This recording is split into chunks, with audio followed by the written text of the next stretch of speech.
Hello, my little couch potatoes, and welcome back to the comfiest courtroom on the internet.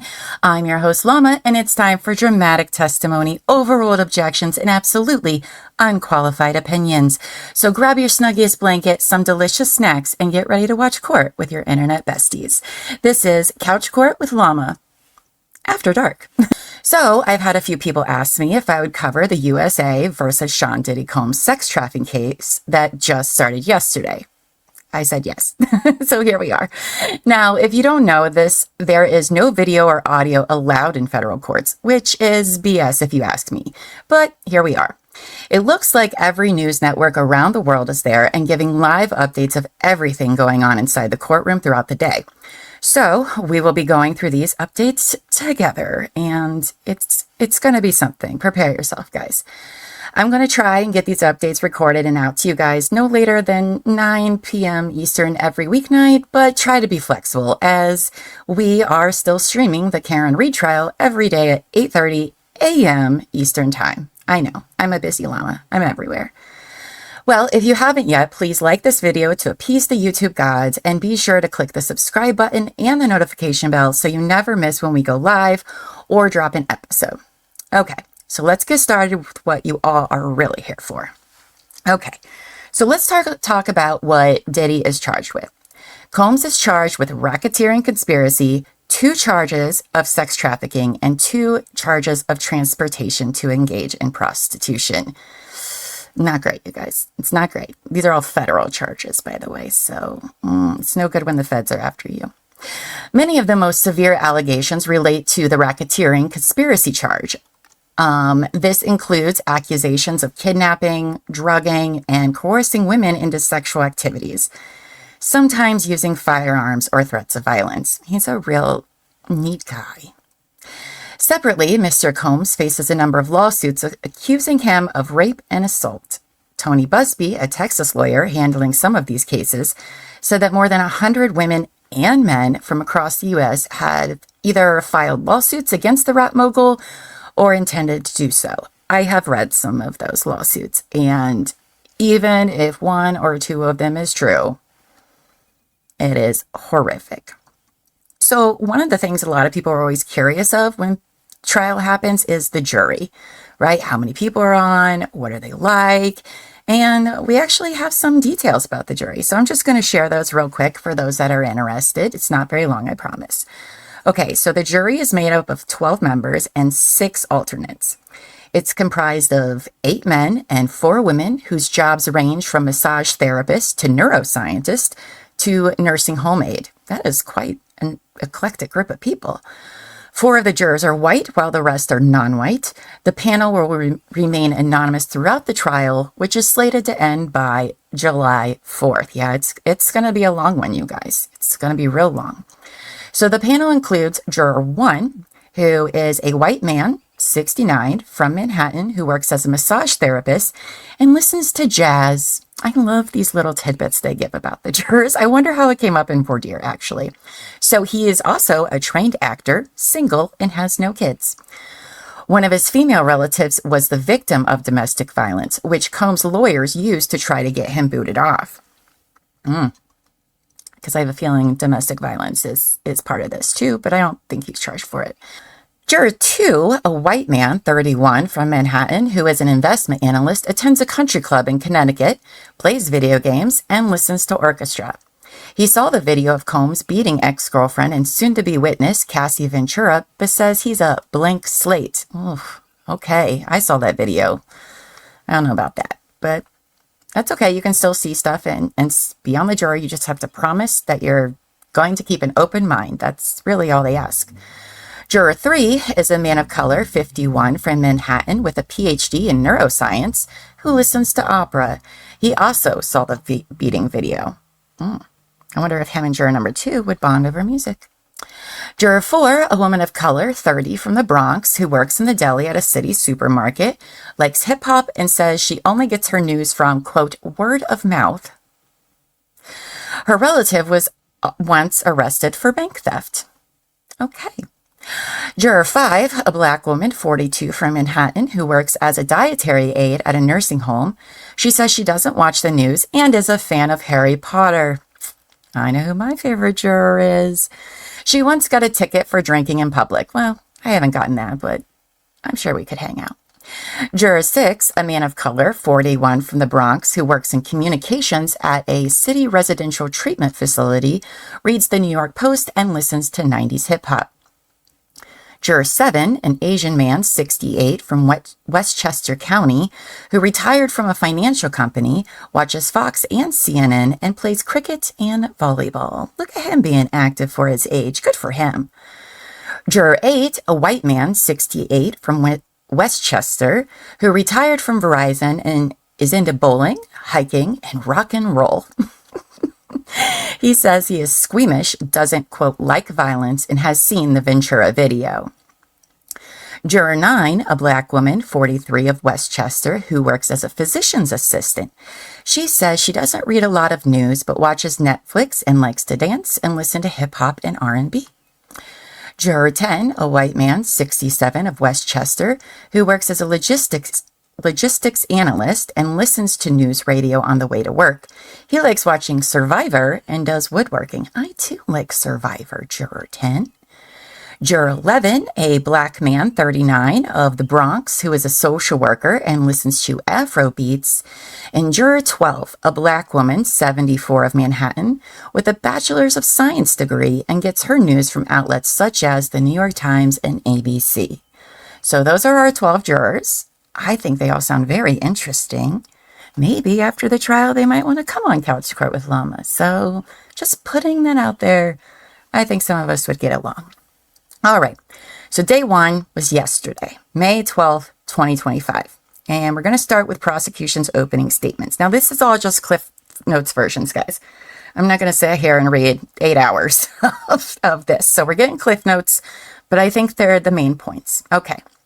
So prosecutor Emily Johnson told jurors during opening statements at Sean Diddy Combs' sex crimes trial that while the disgraced music producer was, quote, larger than life businessman, he committed crimes, quote, again and again, end quote. Boy, did he. Quote, to the public, he was Puff Daddy or Diddy. He was a businessman, larger than life, Johnson said, but there was another side of him. Johnson said he committed a slew of crimes, including sex crimes, kidnapping, arson, bribery, that's quite a few, some of which he carried out again and again. Now, Prosecutor Johnson told jurors that Sean Diddy Combs allegedly threatened to release humiliating videos of then-girlfriend Cassie Ventura having sex with male escorts.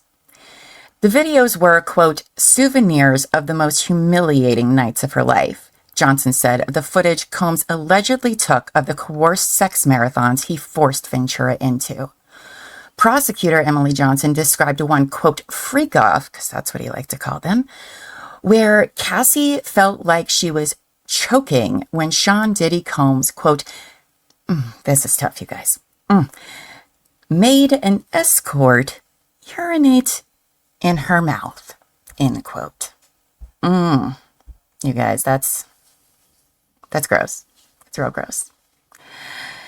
Johnson said that Ventura, his former longtime on and off girlfriend, would tell jurors herself about the alleged degrading incident that took place when the I'll Be Missing You rapper began introducing her to so-called freak-off sessions, where he forced her to take part in sex with male escorts while pleasuring himself and recording it on video.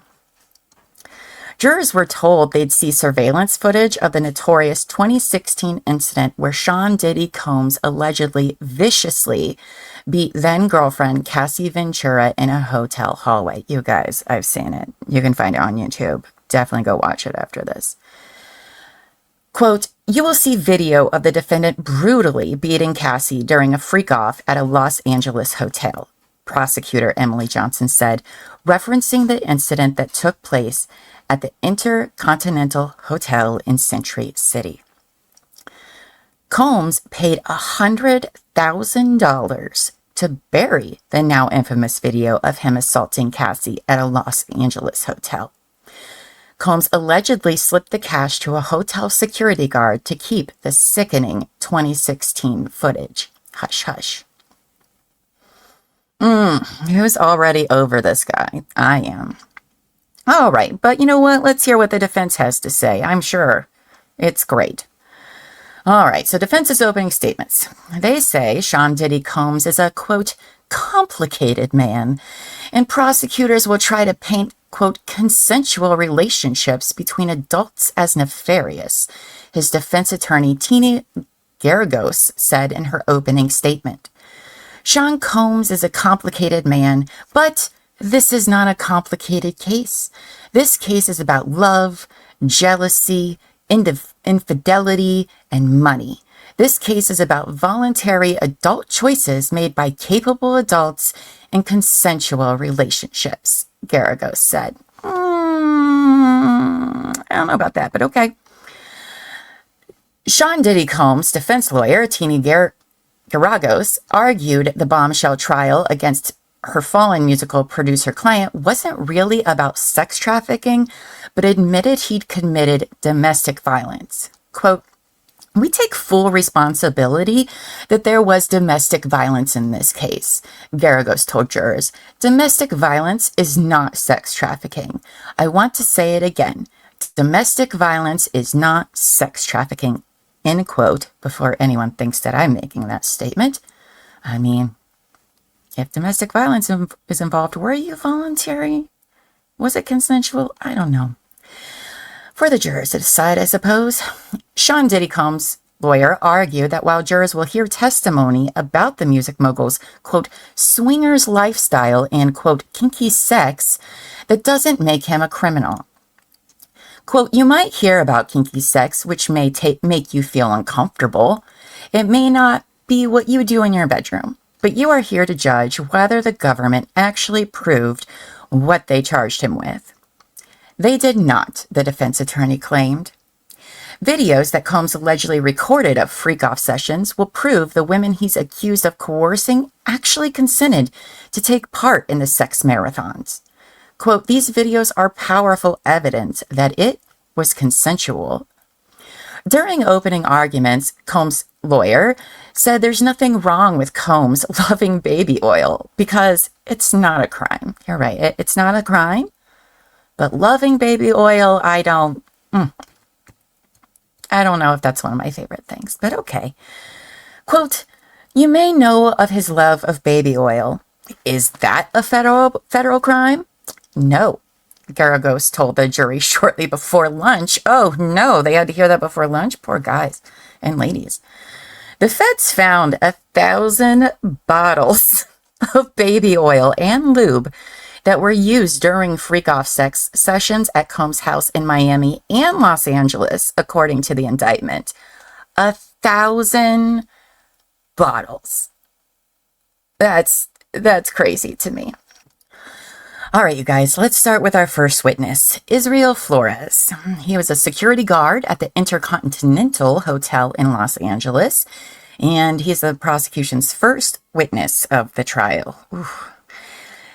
So he's expected to testify about a caught-on-video incident in which Sean Diddy Combs allegedly brutally beat his then-girlfriend Cassandra Cassie Ventura in a hotel hallway in 2016. Flores, now a police officer with the Los Angeles Police Department, testified that he was in the Intercontinental Hotel in Century City during the March 15th, 2016 assault.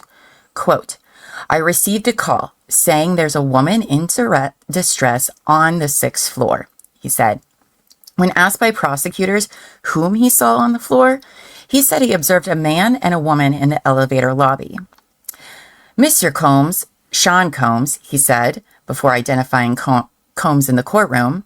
Sean Diddy Combs had a, quote, devilish look on his face following his alleged brutal caught-on-video beating of then-girlfriend Cassie at a Los Angeles hotel. Quote, "He was on the chair, slouched down, and he was at a blank stare. As soon as I walked out, the best way I can describe it is a devilish stare. He was just looking at me with no movement, Israel said. Cassie looked, quote, scared.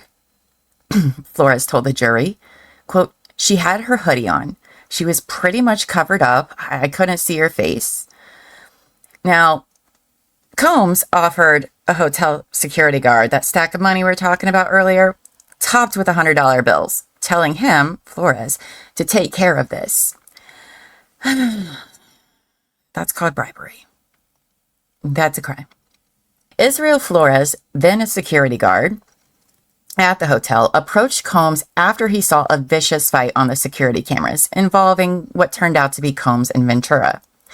Quote, hey, take care of this, is what Flores recalled the music producer telling him after Ventura had left. And he also said, don't tell anyone. So Flores said Combs offered him a bribe, a stack of cash with $100 bill sitting on the top. Cassie had a purple eye and kept repeating, I just want to leave, after Combs allegedly beat and kicked her, according to Flores. Combs allegedly flew into a rage when he thought hotel staff were recording him following the caught-on-video attack, according to Flores. Flores told jurors he was forced to pin the music mogul to a wall when Combs went to grab the front desk manager's phone. Oof. He's not reacting very well, is he? Now, at this point, the jury is being shown the notorious 2016 hotel surveillance video of what all we just described here. Now, the disturbing video depicts Combs shirtless and with a towel around his waist, dragging Ventura out of a hotel elevator, tossing her to the floor, kicking her, and then dragging her out of the hallway. That's horrible. Combs, with his elbows resting on the table, watched the video playing on a monitor placed on the defense table as jurors viewed it from their own screens. The wad of cash Combs allegedly handed a hotel security guard was, quote, 100% a bribe to keep hidden the caught-on-video beating the fallen music mogul unleashed on then-girlfriend and R&B singer Cassie. Israel was pressed by Combs' lawyer, Brian Steele, about the stack of money the Bad Boy Records founder allegedly handed him. Quote, you used the word that it was a bribe, Steele asked Flores. And Flores replies, 100%. And he is now an officer of the Los Angeles Police Department, so I'm sure that gives his testimony even more weight, probably. All right, so let's talk about the second witness, Daniel Phillip. So Daniel Phillip is a male escort who testified he was paid to have sex with R&B singer Cassie while her then boyfriend Combs watched. Phillip described the sexual encounter that took place in a room at the Gramercy Park Hotel in Manhattan sometime in 2012. Cassie handed him a few $1,000s to rub baby oil on her and give her a massage before the two had sex while Combs pleasured himself, Phillip told the jury. Phillip testified that during sex sessions with singer Cassie, her then boyfriend Combs would tell them to use more baby oil. I guess that explains the 1,000 bottles, huh?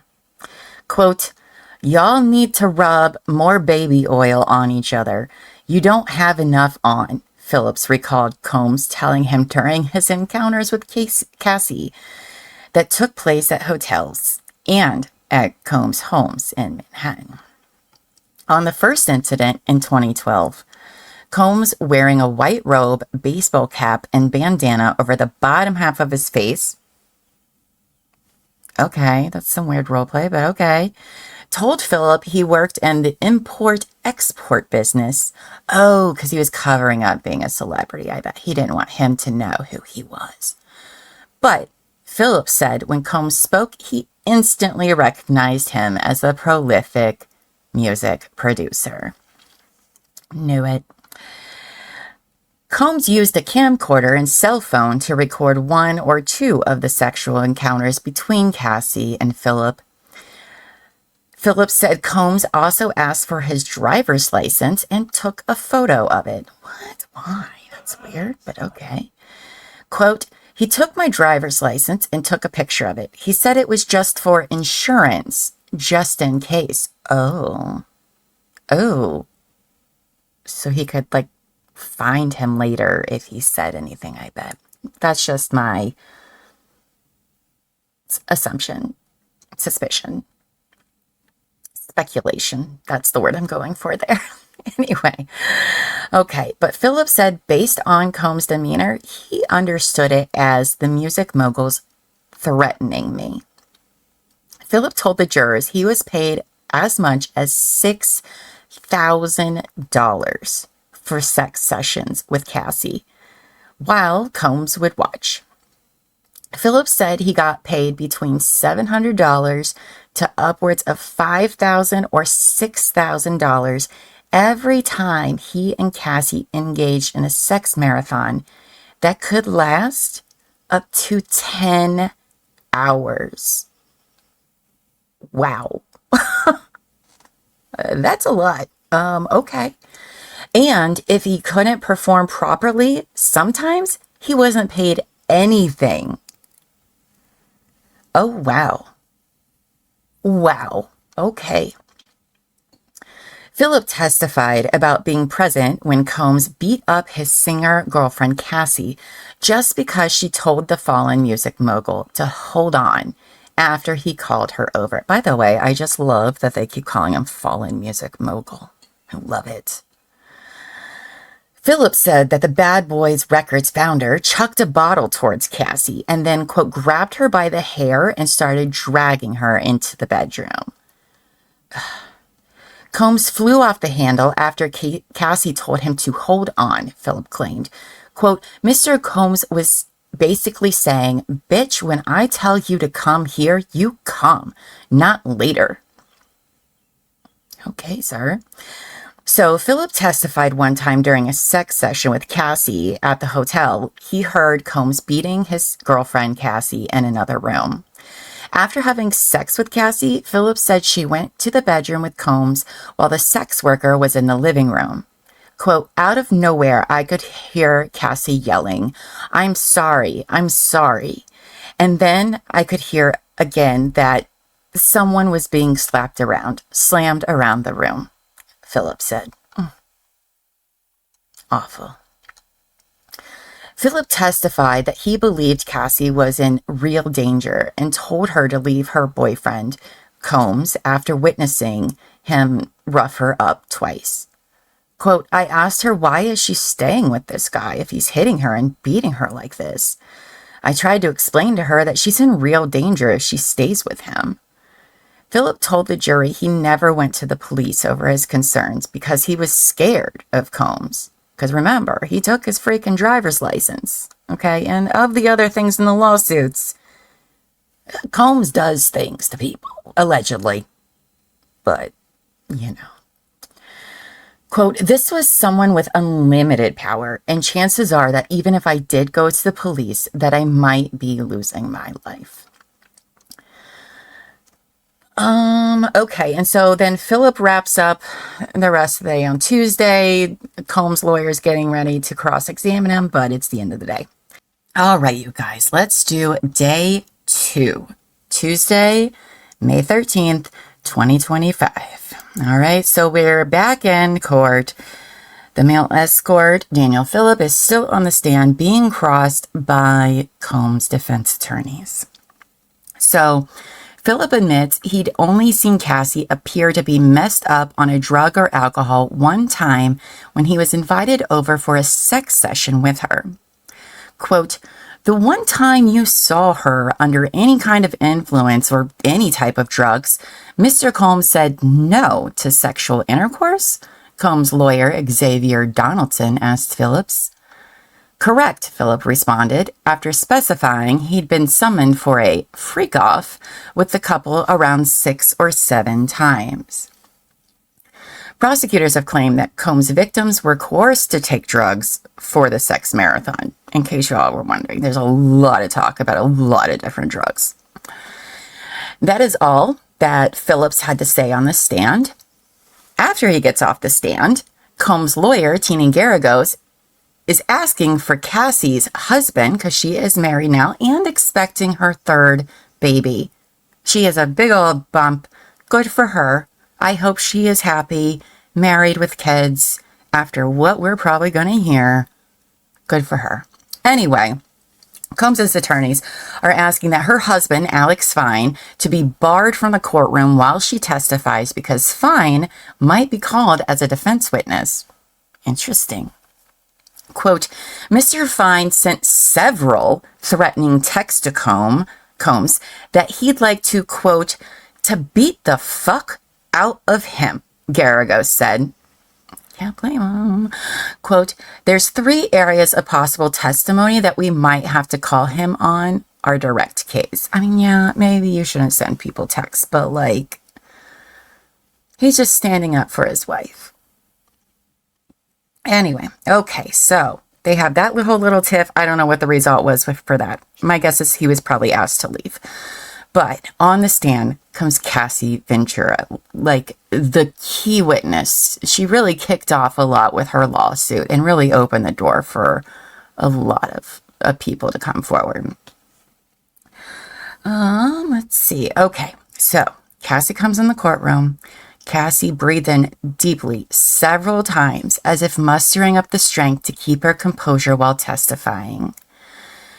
Oh, I can only imagine. You guys, she is like 9 months pregnant, probably, would be my guesstimate. I don't know for sure, but like to be on the stand right now, bravo, bravo.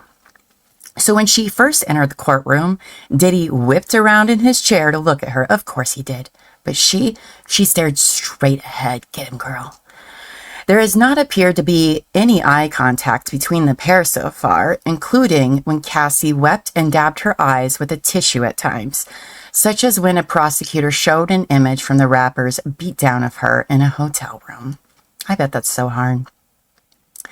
She started crying again when a photo was shown of her in her younger days with her one-time best friend and model Carrie Morgan.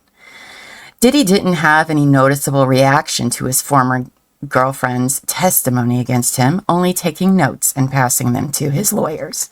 Cassie Ventura's best friend when she met Diddy was a model named Carrie Morgan, at whom he once threw a wooden hanger and gave her a concussion, according to testimony and a lawsuit. Because remember, there's like 100 of them at this point. Prosecutors introduced a photo into evidence of the women hugging each other around 2004 when Cassie said she was in New York modeling, shortly before meeting Combs.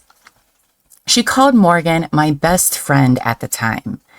The pair later had a falling out, allegedly because Ventura didn't support her after Combs attacked her with the hanger. I mean, that'll do it.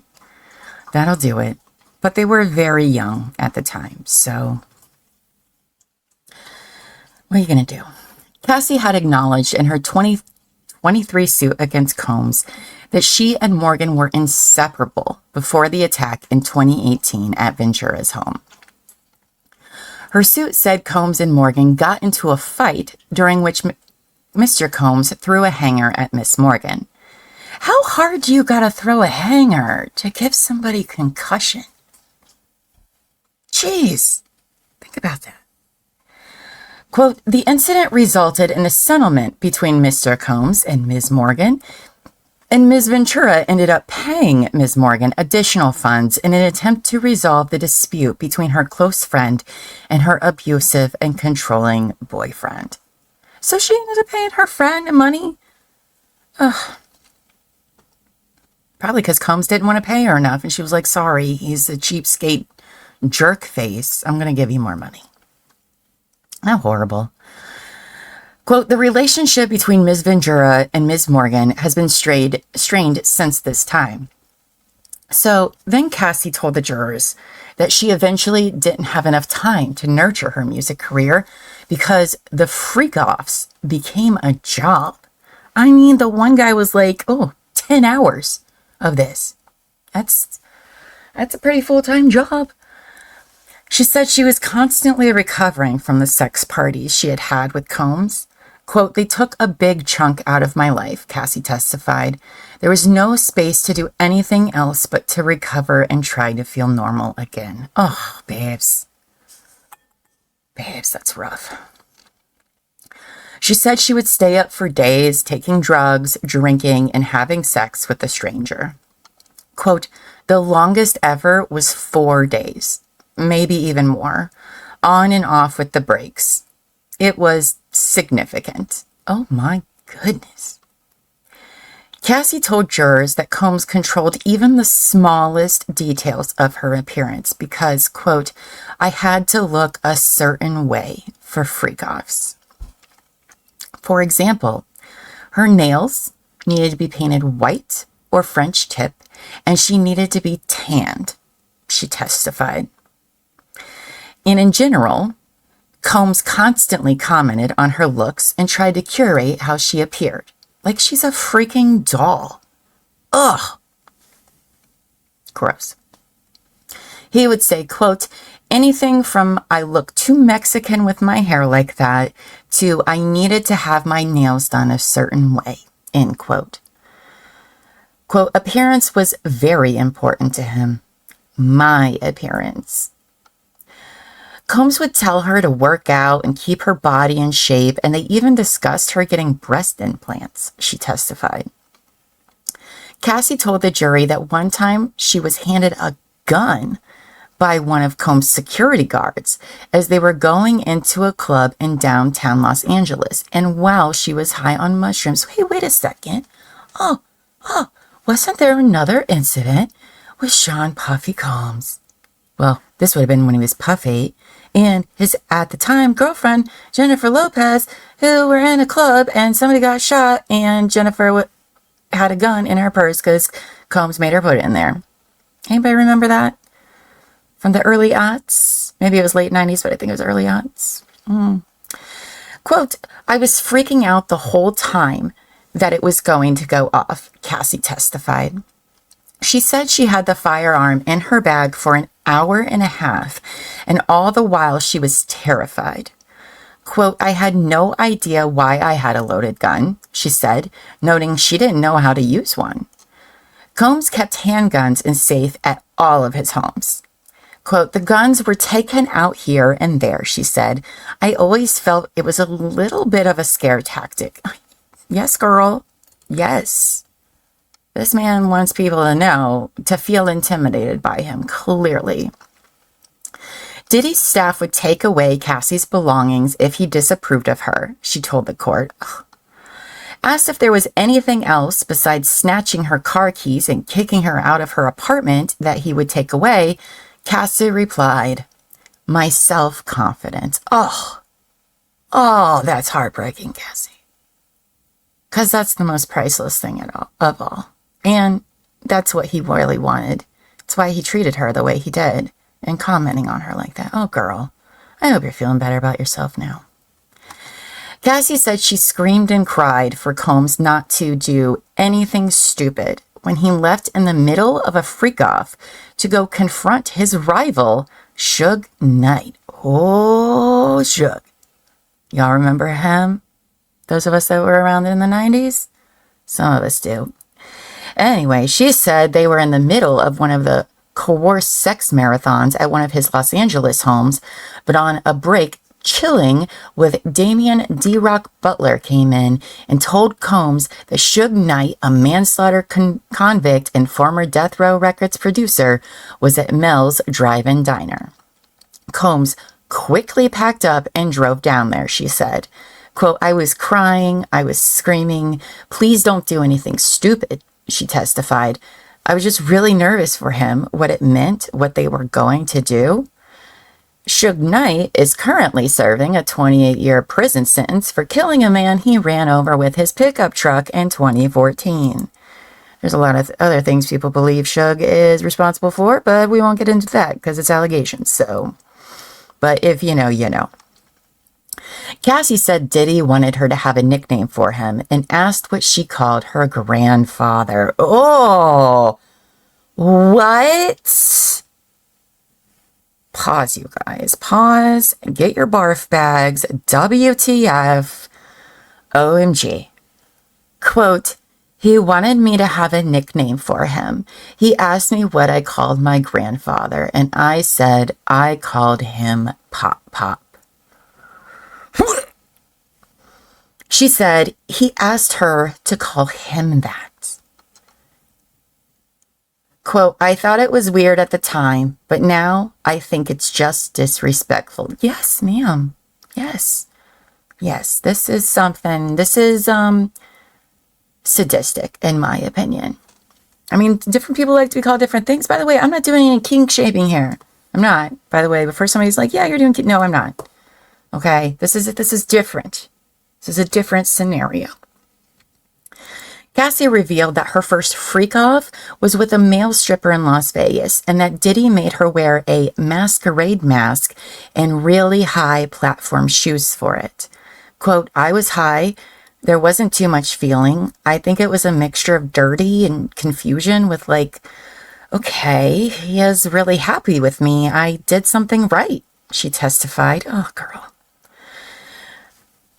The star prosecution witness said that the voyeuristic sex session, which involved her having sex with the stranger as the rap mogul watched and masturbated, occurred in a home he was renting in Los Angeles about 2 to 3 months after they started dating. Quote, Sean told me we would wear masks. I wore a masquerade mask and definitely an outfit from the sex store, Hustler or something, with some really high platform shoes, dancing shoes, she said. I didn't know what was going to happen after that. I didn't know if we were going to do it more frequently because I was willing. I didn't know. Cassie described how Sean Combs' demeanor would suddenly change and his eyes would go black when he became violent towards her. That's called shark eyes, and I've heard numerous people say they've seen that happen in somebody, and I think I've witnessed it a few times myself. It's a very weird phenomenon. Quote, his look would just change over, Cassie said. He would just become a different person. I wouldn't know what would happen. The best way to describe it is his eyes just go black, she told the juror. The version that I was in love with is no longer there. Cassie named several members of Diddy's inner circle who she said helped set up the freak-off sexual performances, including his trusted former chief of staff, Christina Coram. Oh, that's not great. Ventura was asked to name some of Combs' trusted assistants during the time they were dating. She named Coram, Neil Dominic, and David James. She was also asked to name members of Combs' security detail who monitored her whereabouts. She said, quote, D-Rock, Bones, Uncle Polly, Fahim, Malik, there's a lot of people. She responded. When asked later who stocked the hotel rooms during the freak-offs, Ventura responded, assistants and security. Cassie then listed off the city's hotels and aliases she booked rooms under to set up for freak-off sex marathons. The R&B singer told jurors the drugged-up sex sessions that she and Combs took part in occurred around the country in New York, Miami, LA, Atlanta, Vegas, as well as abroad in Spain and Turks and Caicos. They would happen at the Bad Boy Records founder's home and in hotels, including the Trump and Gramercy hotels in Manhattan and the London Intercontinental and Beverly Hills Hotel in LA. Cassie would book rooms under the aliases Jackie Starr, Frank Black, or Frank White, she testified. Combs' staff would make sure the rooms were stocked with baby oil, Astroglide, which is a personal lubricant, and condoms, Cassie told the jury. At least there was some safety involved here. Cassie testified Combs tasked her with finding male escorts, which she initially sourced through the classified companies of Craigslist and Backpage. She said she answered ads on Craigslist for male sex workers whom Combs preferred to be, quote, a black male with a large penis, end quote. Oh boy. Oh boy. Okay. Diddy would urinate on Cassie himself. Sometimes at the same time, he directed a male prostitute to pee on her during their freak-offs, she testified Tuesday. Oh my. Quote, sometimes Sean, he himself or the escort, would urinate on me, she said. Sean urinated at the same time. She said that once when an escort peed into her mouth during the humiliating encounters, quote, it was overwhelming. I choked, the witness said. Quote, too much urine in my mouth, laid on a position on the floor, in a position that I couldn't easily get out of. Oh, God. Oh, my. Cassie said she put up her hands to get him to stop, but nothing happened, as per Diddy's direction. Diddy once had an entire blow-up pool filled with bottles of baby oil for a hotel freak-off, insisting the oil be heated and applied every 5 minutes so his sex show participants would be glistening. Cassie said, what is with this guy and baby oil? Like, could you imagine cleaning these hotel rooms afterward? How disgusting everything you touch would have to be? Oh my God, that's gross. I mean, a little bit, but like a baby pool? That's wild. When we would run out, we would have to call somebody, Combs staff, or ask the bell desk and give them a tip to get more, the singer said. How many bottles do you think of baby oil it takes up to fill up a blow-up pool? And how many more you'd have to buy to refill? This is crazy. She said the baby oil, stocked in larger sized bottles, with about 10 in the pool for her romp with a male escort, was, quote, just as important as everything else. Are these like 7-gallon jugs? Are these barrels? What are we talking about here? Quote, we used quite a bit, she said. It was always heated and applied to all 3 of their bodies until they were glistening, she said. Quote, it was Diddy's preference. If he felt you were too dry, he would let you know. You need to be shining.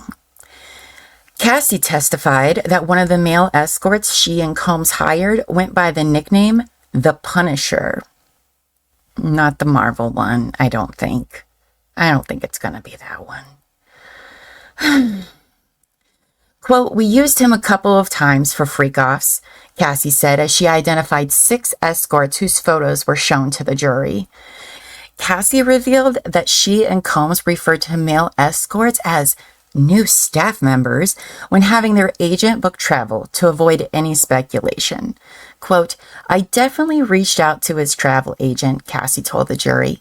I believe we acted like it was a new employee being interviewed or something. Jeez, how many people were they hiring all the time? This is crazy. Oh my goodness, Cassie said this was a strategy so nothing would be speculated about.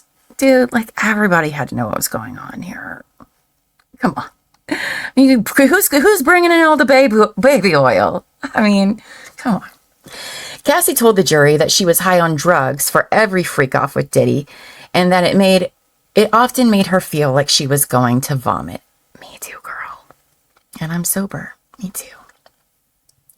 The R&B singer said she took the drugs ecstasy or MDMA in particular. She felt sick almost every time. Oh, I'm sure that's doing quite a number on your system for sure. If she puked or was nauseous, Combs, quote, would encourage me to get up and continue on with it. Continue on with the intercourse even if I felt like I was vomiting or if I was actively vomiting. Ventura revealed that Combs gave her, quote, blue dolphin ecstasy, which I don't know what that means, but I imagine it's something special. Cassie calmly told the jurors more disgusting details about the freak-off she took part in with her then-boyfriend Combs, saying he controlled the whole situation. Quote, it was his fantasy, she said. He was controlling the whole situation. He was directing it. Dude, just get a porn company. What is happening here? The R&B singer said Combs would at times direct her to have sex with multiple male escorts at the same time. Quote, sometimes Sean and the escort would have intercourse with me. It was just like a lot happening at once, she said. The prosecutor asked, quote, at what point would escorts ejaculate? She responded with, quote, usually when it was okay for them, per Sean. So they had to ask him if it was okay. Okay. But usually when they did, they did it on me. And then Sean and I would go in the next room and he would want me to put the semen on his body. Oh, wow. Okay. Okay. Cassie kept her composure, appearing calm as she testified in detail about the depraved freak-offs Diddy allegedly forced her to take part in. She is doing a way better job than I am. Earlier in the day, she wept and dabbed her eyes with a tissue at times, such as when a prosecutor showed an image from the rapper's 2016 beatdown of her in LA. In that hallway they were in, you guys, in that hotel. The jury was shown for a second time the infamous 2016 video depicting Diddy attacking Cassie in a hotel hallway. As the R&B singer testified, assaults by him were, quote, too many to count. Cassie spoke in a very low, soft voice that was barely above a whisper as she narrated what happened to her in that disturbing footage. Prosecutor Emily Johnson asked Cassie, quote, how many times had Sean thrown you to the ground like that before? Cassie responded, too many to count. Oh. So, court wrapped up for the day, just as prosecutors were showing the infamous video we've been talking about. She will be returning to the stand tomorrow. We will have a breakdown of that. Oh my goodness, you guys. Oh, wow. Okay, that was a lot, everyone. Holy crap, you guys. That was something. That was, ooh, we all need a shower after that. That was, oh my. I feel like this is only going to get more and more dark and deranged as the trial goes on. This is something. This is something. Couch potatoes, please leave some comments under this video letting me know what you think about all of this, because I cannot wait to hear, because I have thoughts and I know all of you watching have to as well. So please leave a comment in the video. As I said at the beginning of this episode, we will be trying to bring you these recaps every night around no later than 9 p.m. Eastern. We're going to try our best. So if you've enjoyed our coverage tonight, please hit the like button, subscribe, and turn on the notification bell so you don't miss when any of our shows go live. You can also find all of our Diddy coverage in our USA versus Sean Diddy Combs playlist. All right, you guys. All right, I will see you, my little couch potatoes, bright and early tomorrow morning at 8:30 a.m. Eastern as we continue our live coverage of the Karen Reed trial on Couch Court with Llama. Thank you all for being here tonight with me, and until next time, go forth and be amazing. Thanks, guys.